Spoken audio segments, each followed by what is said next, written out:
क्या आप जानते हैं गीता अध्याय 2 के श्लोक 51 में अनाम्यम पदम अर्थात परम सुख क्या होता है और इस स्टेट में कैसे रहें? How to stay in the state of absolute peace. चलिए जानते हैं। कर्मजम बुद्धि युक्ता ही फलम त्यक्त्वा मनीषिणः जन्मबंध विनिर्मुक्ता पदम गच्छन्ति अनाम्यम। यह श्लोक हमें बताता है कर्मजा बुद्धि युक्ता, जो बुद्धि युक्त लोग होते हैं, बुद्धि युक्त उनको कहते हैं। पीछे के श्लोक बताया गया जो बुद्धि योग को जानते हैं, कर्मयोग को जानते हैं। कर्मजा सकाम कर्म, तो जो बुद्धि युक्त लोग होते हैं वह अपने कर्मों से जो फल की आसक्ति है उसको त्यक्त्वा त्याग देते हैं और वह मनीषिणः ऋषि मुनियों की श्रेणी में आ जाते हैं, क्योंकि वह अपने कर्मों से फल की अपेक्षा नहीं करते हैं। They completely detach themselves from the results of their work. That's known as the state of absolute peace, which is found in the great beings.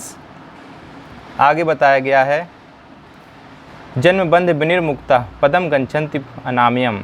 और जब ऐसा होता है तो क्या होता है कि वो जन्म और मृत्यु के बंधन से या चक्र से मुक्त हो जाते हैं और पदम गच्छन्ति नाम किस स्टेट में पहुंच जाते हैं?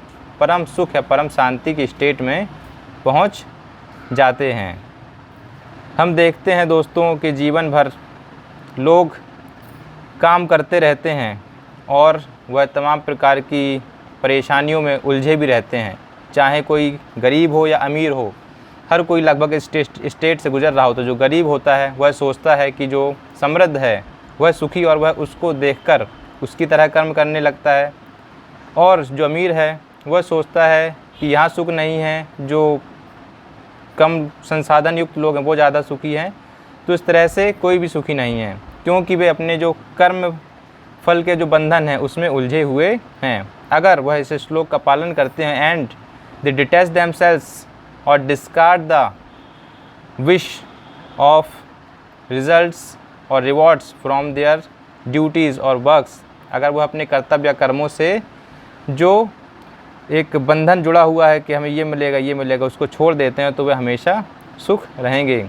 यह काफ़ी एक मुश्किल काम है, लेकिन अगर आप इसको कर लेते हैं तो यू विल फाइंड कि आप पहले से ज़्यादा खुश, सुखी और एक आनंद की स्टेट में हैं। यही इस श्लोक में समझाया गया है। धन्यवाद दोस्तों।